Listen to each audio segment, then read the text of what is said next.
Yesus, Kau sungguh baik. Yesus, namamu indah. Yesus, ku cinta Kau selalu, ku tinggikan, ku agungkan selamanya.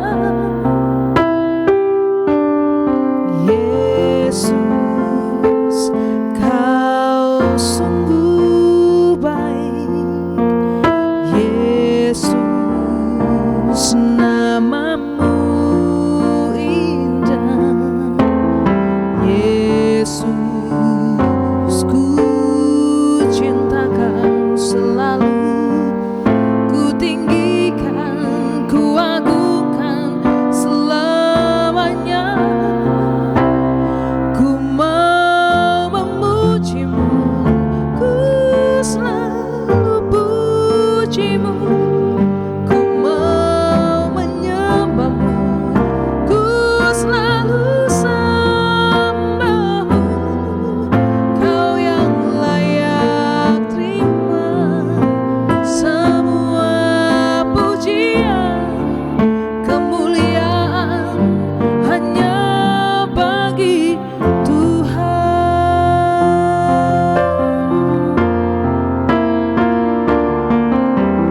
Yesus, Kau sungguh baik. Oh Yesus, namamu indah. Yesus, ku cinta Kau selalu, ku tinggikan, ku agungkan selamanya. Ku mau memujimu, ku selalu pujimu. Ku mau menyembahmu, ku selalu sembahmu.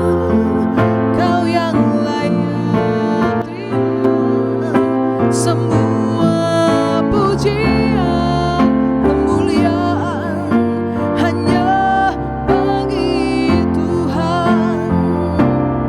Ku mau memujimu, ku selalu pujimu.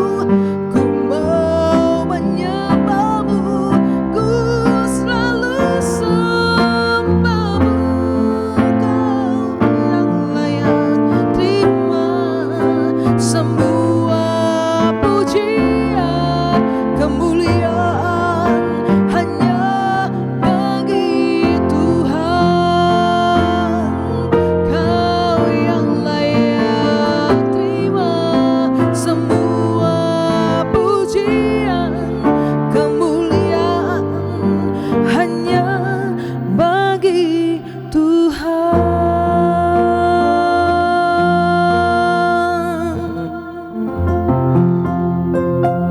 Ku mau memujimu, ku mau menyembahmu, kemuliaan hanya bagi nama Tuhan. Shalom, salam dalam kasih Tuhan kita Yesus Kristus. Senang sekali saya Riki Mamesa kembali hadir di hadapan Anda dalam program acara Mimbar Agama Kristen Kabar Sukacita. Dan Kabar Sukacita hadir setiap hari Sabtu pukul 16.00 atau pukul 4 sore sampai dengan pukul 17.00 atau pukul 5 sore. Dan tentu saja senang sekali kita bisa berjumpa. Kita akan membahas tentang firman Tuhan yang dapat menguatkan kehidupan saya dan saudara, apalagi di tengah-tengah pandemi COVID-19, di mana iman kita sedang diuji, iman kita sedang digoncang oleh keadaan yang menggoncang dunia, di mana kita tetap harus bersandar kepada Tuhan, berserah kepada Tuhan. Dan sore hari ini Kabar Sukacita akan membahas satu tema tentang Tantangan iman menghadapi pandemi COVID-19. Dan telah hadir di studio bersama saya seorang hamba Tuhan yang diberkati Tuhan di dalam tugas dan pelayanannya, yaitu Bapak Pendeta Dr. Jefit Sumampo. Selamat sore Pak Pendeta. Selamat sore. Senang sekali kita bisa jumpa. Kita nggak boleh jabat tangan tapi kita salam ya. Ya, sore hari ini Kabar Sukacita akan membahas sebuah tema yang tadi saya sudah katakan kepada pemirsa, tantangan menghadapi COVID-19 kita yang kurang lebih sudah 9 bulan. Iya, sudah hampir setahun. Sudah hampir 9 bulan menghabiskan masa waktu 2020. Betul sekali. Ya, tapi sebelumnya itu kita akan membuka program Kabar Sukacita terlebih dahulu dengan doa. Ya, mari kita berdoa. Terpuji-pujilah Engkau ya Tuhan, Bapa kami yang baik, yang begitu mengasihi kami, Tuhan yang mau hadir di tengah-tengah kami, dalam segala keadaan kehidupan kami. Engkau Yesus Kristus, Juru Selamat kami, pemilik kehidupan kami. Terima kasih kami bersyukur kepadamu Tuhan, kalau kami bisa ada sampai dengan saat hari ini. Dengan segala keadaan kami, kondisi kami tahu semua karena perkenanan-Mu atas kehidupan kami.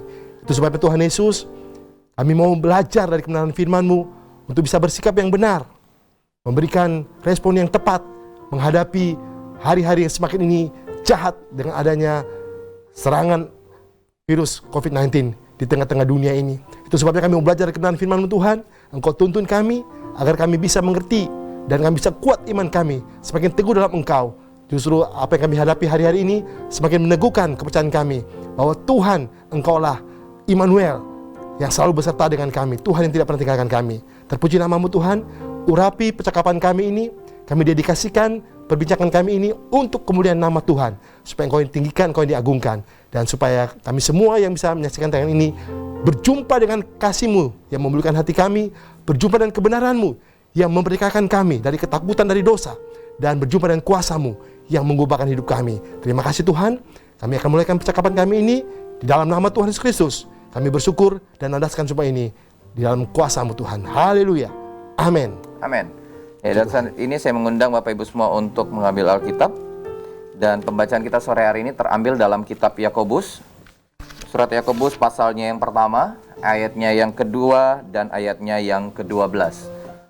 Surat Yakobus pasalnya yang pertama, ayatnya yang kedua, dan yang ke-12. Demikianlah firman Tuhan. Saudara-saudaraku, anggaplah sebagai suatu kebahagiaan apabila kamu jatuh ke dalam berbagai-bagai pencobaan. Ayatnya yang ke-12. Berbahagialah orang yang bertahan dalam pencobaan, sebab apabila ia sudah tahan uji, ia akan menerima mahkota kehidupan yang dijanjikan Allah kepada barang siapa yang mengasihi Dia. Ya, jadi terima kasih ya Saudara Ricky yang sudah menyampaikan ayat pembuka bagi kita sebagai nas pembimbing Alkitab kita pada saat ini. Nah, Bapak Saudara, jemaat yang dikasihi Tuhan, dimanapun Anda saat ini berada, firman Tuhan ini datang kepada kita bukan secara kebetulan. Namun Tuhan tahu kebutuhan kita. Tuhan tahu keadaan kita. Tuhan tahu kondisi hati kita. Nah, firman Tuhan ini khusus kepada kita semua supaya kita bisa ya merespon dengan benar. Tuhan sedang menguji sikap hati kita.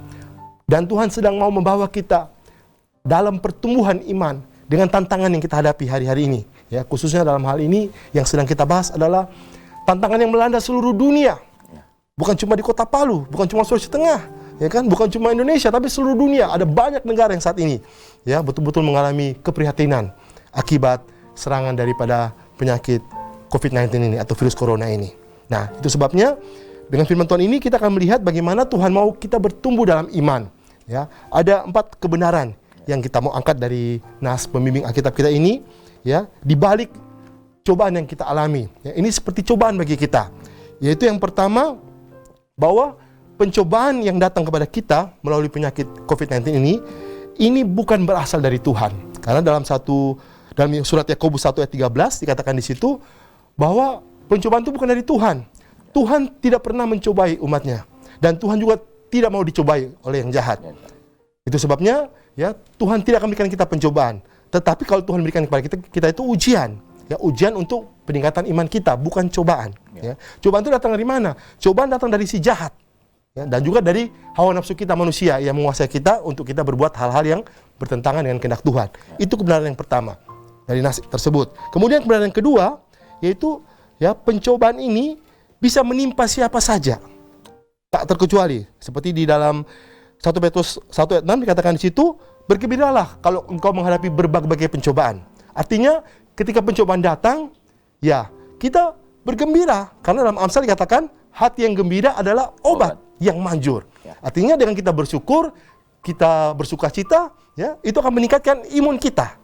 Ketika kita percaya firman Tuhan, iman kita bertambah, maka imun kita akan bertambah. Dan dengan hati yang gembira, kita bisa mengalahkan ya cobaan itu. Nah itu ya, jadi yang kedua, pencobaan itu ya bisa menimpa siapa saja. Dan kalaupun datang kepada kita, sikapilah dengan hati yang gembira. Artinya apa? Dengan bersyukur, ya kata kuncinya. Kemudian yang ketiga, pencobaan ini hanya bisa terluputkan ketika kita mengambil sikap berjaga-jaga dan berdoa. Itu dalam Markus 14 ayat 28. Berjaga-jaga dan berdoa. Kalaupun kita terpapar dengan penyakit itu, ya, kita bisa berserah kepada Tuhan, minta pertolongan Tuhan. Atau sebelum kita terpapar, kita berjaga-jaga, bersikap siap siaga dan mawas diri. Ya, pemerintah sudah bantu kita dengan berikan himbauan, bahkan dengan ketegasan untuk kita melaksanakan protokol kesehatan. Ya, supaya apa? Supaya kita betul-betul berjaga-jaga. Itulah bagian dari Tuhan berikan pemerintah untuk menolong kita, mengambil bagian berjaga-jaga. Nah, selebihnya kita berdoa juga. Jadi itu bagian Tuhan menolong kita. Bagian kita ikuti anjuran pemerintah. Dalam hal ini protokol kesehatan. Seperti kita pada sore hari ini kita pakai face shield, ya kan? Itu bagian daripada kita bersikap bijaksana, berjaga-jaga atas anjuran pemerintah. Ya, puji Tuhan. Nah, itu yang kedua. Dan kemudian yang ketiga, pencobaan ini ya sudah itu bagian ketiga ya. Yang keempat, pencobaan ini tidak akan melebihi kekuatan kita. Amen. Itu 1 Korintus 13 katakan, ya. Kalaupun kita mengalami pencobaan, Tuhan izinkan kita mengalami pencobaan. Amen. Tidak akan melebihi kekuatan kita. Tuhan tahu seberapa besar kekuatan kita. Tuhan tahu kemampuan kita. Dan Tuhan pasti akan menyatakan pertolongan kepada kita. Indah pada waktunya, tepat pada saatnya. Tuhan tidak pernah terlambat. Amen. Nah itulah, ada 4 kebenaran yang kita bisa nikmati bersama-sama dari nas yang kita sudah baca tadi. Demikian, Ricky. Jadi ada 4 pencobaan. Yang pertama, pencobaan bukan berasal daripada Tuhan. Iya, betul. Nah, tapi terkadang orang itu memikirkan, kenapa saya mendapatkan suatu permasalahan yang notabene yang saya tidak kendaki, yang saya tidak senang atau yang di luar dari pikiran saya, gitu. Apakah ini pencobaan ini berasal dari Tuhan? Kebanyakan asumsi-asumsi dari setiap manusia yang ada selalu bertanya, Tuhan, ujian ini dari Engkau kah? Pencobaan ini dari Engkau kah? Ya, jadi kita harus melihat dari sisi orang itu kena penyakit dalam hal ini misalnya, atau keluarganya. Harus dilihat dulu. Ini sebagai cobaan untuk ujian. Kalau cobaan mungkin dia nggak mengikuti anjuran pemerintah. Ada kerumunan, dia pergi ke sana. Ada rame-rame, dia ikut nimbrung di sana. Ketika terpapar, protes sama Tuhan. Loh, ini salahnya siapa? Ya kan? Ya harusnya kalau dia ikuti protokol kesehatan, itu bisa mencegah dia. Itu berarti cobaan bagi dia karena keinginannya dia membawa dia kena penyakit. Kata ujian dan pencobaan itu kalau tersirat dalam artian hampir sama. Ujian dan cobaan, tetapi mempunyai makna yang berbeda. Dari sisi kacamata pendeta. Nah, kalau ujian misalnya, dia sudah ikuti protokol kesehatan, dia sudah jaga dirinya baik-baik, nggak pergi ke kerumunan dan lain sebagainya, cuci tangan dan lain sebagainya, masih kena juga. Nah, itu berarti ujian. Tuhan izinkan dia mengalami itu. Karena ada yang Tuhan harapkan. Di balik setiap ujian itu ada hikmah. Amin. Seperti itu. Di balik setiap ujian ada hikmah. Iya, ada hikmah. Bagaimana dengan situasi yang sekarang ini, yang sangat tidak terkontrol kalau bisa kita katakan, sudah hampir setahun pandemi COVID-19 ini, makanya dinamakan pandemi karena seluruh dunia bahkan bukan hanya dalam waktu yang cepat, setahun 2 tahun, makanya dinamakan pandemi. Nah, jadi itu kurang lebih bisa sampai 3-4 tahun, bahkan 5 tahun juga. Nah, situasi seperti ini, manusia dengan kegoncangan imannya bisa saja menyalahkan Tuhan. Bisa saja bertanya-tanya, Tuhan adakah? Adakah Tuhan di dalam hidup kami? Dengan situasi yang saat ini yang terjadi, dengan pandemi COVID-19, bahkan bisa saja kegoncangan-kegoncangan iman itu terjadi apabila salah satu keluarga mereka diizinkan Tuhan untuk pergi, meninggalkan mereka. Padahal mereka sudah berjaga dengan seperti tadi, protokol kesehatan. Tidak mengikuti semua anjuran-anjuran dari pemerintah. Tapi Tuhan masih mengizinkan salah satu anggota keluarga mereka bisa hilang dari mereka. Ya, jadi saya pun secara pribadi merasa banyak kehilangan. Banyak teman-teman saya pendeta yang meninggal karena COVID. Dan itu memang betul-betul keadaan yang sangat menyedihkan bagi kami. Kami sangat prihatin. Namun itulah yang Tuhan izinkan. Kalau kita belajar dari firman Tuhan, di akhir zaman akan ada tanda-tanda yang akan menyertai akhir zaman ini, menjelang kedatangan Tuhan pada kali yang kedua atau menjelang hari kiamat. Di antara adalah penyakit sampar. Itu akan melanda seluruh dunia. Jadi kalaupun sekarang ini kita mengalami pandemi, itu sudah dinubuatkan dalam firman Tuhan. Dalam kitab suci sudah ada bahwa akan terjadi hari-hari terakhir. Di antaranya bala sampar. Iya. Jadi kalau kita pun menerima itu, ya Tuhan mau kita berespon dengan benar. Terimalah dengan ucapan syukur bahwa ini adalah kehendak Tuhan, penggenapan nubuatan firman Tuhan. Dan terimalah dengan yakin sungguh bahwa ini kesempatan bagi kita semakin meningkatkan iman kita. Seperti saya katakan tadi, justru dengan datangnya pandemi ini, kita semakin kuat di dalam Tuhan. Semakin sungguh-sungguh dalam Tuhan. Karena yang terpenting sebenarnya, kata firman Tuhan, kematian orang benar itu beruntung di hadapan Tuhan. Kalaupun toh dengan pandemi ini dia harus pulang ke rumah Bapa, itu justru adalah kesempatan yang indah bagi dia untuk mengakhiri pertandingan imannya di tengah-tengah dunia ini yang semakin jahat, semakin menderita. Tapi terkadang manusia mengatakan ini tidak adil. Saya tidak bisa mengurusnya. Bahkan untuk memegang untuk terakhir kalinya itu tidak bisa. Bahkan untuk menguburkan pun itu sudah sangat dilarang dari pemerintah. Sikap iman yang harus diambil dalam situasi seperti saat ini. Ya, sikap yang kita boleh ambil sekarang adalah kita harus menyadari bahwa Tuhan tidak pernah salah, itu yang paling penting. Apapun yang diperbuat itu baik. Bahkan ketika Tuhan pakai pemerintah untuk melarang kita misalnya ikut dalam acara pekuburan karena ini adalah protokol kesehatan, tidak boleh dilakukan seperti itu, ya taati saja. Kan kita akan ketemu nanti di surga kelak. Kalaupun nggak di bumi ini, kita akan ketemu bersama-sama di sana. Yang penting kan bukan bagaimana kita hidup, tapi bagaimana sesudah kehidupan ini kita jalani. Kehidupan di akhirat tentunya. Dan poin yang kedua, pencobaan bisa menimpa siapa saja, seperti yang tidak ada seorang pun yang bisa terluput dari pencobaan. Iya, betul. Ya, kita mengambil dengan pandemi COVID-19 ini, karena memang lagi marak-maraknya, apalagi di Kota Palu sekarang, semakin hari semakin meningkat jumlah positif yang ada. Nah, tadi Pak Pendeta mengatakan merasa kehilangan dengan orang-orang terkasih sama rekan-rekan sepelayanan. Begitu banyak pendeta-pendeta yang terpapar bahkan meninggal dunia. Nah, ini berarti virus ini tidak memandang bulu. Tidak memandang level siapa saja, tapi dia sapu rata semuanya ya Pak Pendeta. Nah, terkadang kalau cobaan yang diizinkan seperti yang Pak Pendeta katakan tadi, seorang pendeta pun terpapar. Dan situasi yang ada dengan saat ini, iman dari keluarganya itu bahkan tergoncang. Bahkan mereka bisa saja namanya kita ini masih manusia 100% juga. Yang kadang merasa saya ini sudah melayani Tuhan, sudah memberikan yang terbaik buat Tuhan, sudah jor-joran buat Tuhan. Tapi kenapa Tuhan masih mengambil orang yang saya kasihi? Nah, itulah makanya pentingnya peranan gereja untuk mendampingi.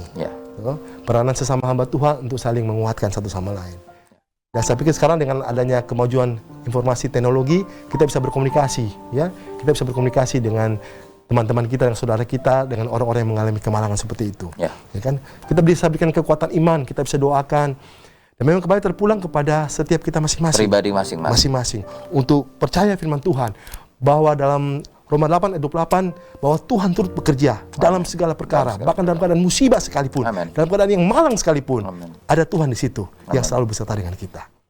Kita tadi sudah membahas 2 poin, bagaimanakah kita iman kita menghadapi situasi saat ini yang sudah tidak terkendali dengan pandemi COVID-19 ini, tapi kita percaya bahwa Tuhan tetap bekerja di dalam segala hal. Tapi kita akan membahas lebih lanjut. Sebelumnya itu kita akan mendengarkan satu buah pujian dari Saudari Sinta. Walau ku harus berjalan dalam lembah kegelapan, perlindungan oh Tuhan nyatalah bagi hidupku. Tiada pernah sedetik pun, tiada pernah kau tinggalkan. Sungguh mulia dan sempurna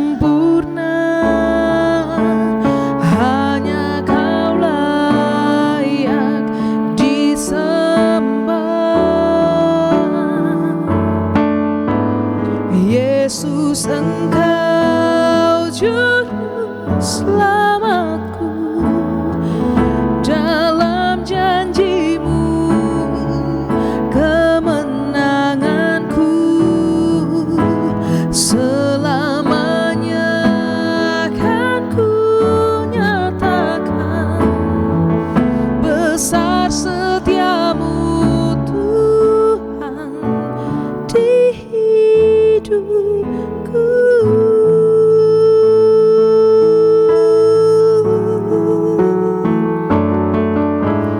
Walau ku harus berjalan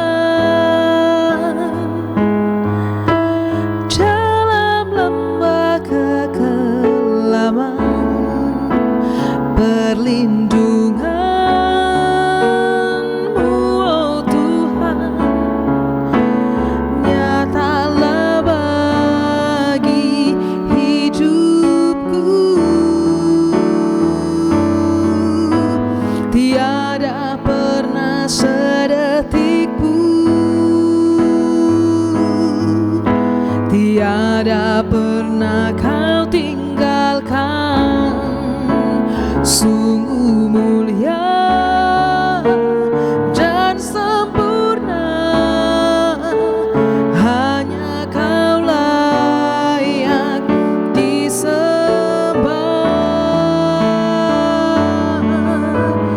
Yesus, Engkau juru selamatku, dalam janji-Mu kemenanganku selamanya kan ku nyatakan besar setiamu Tuhan.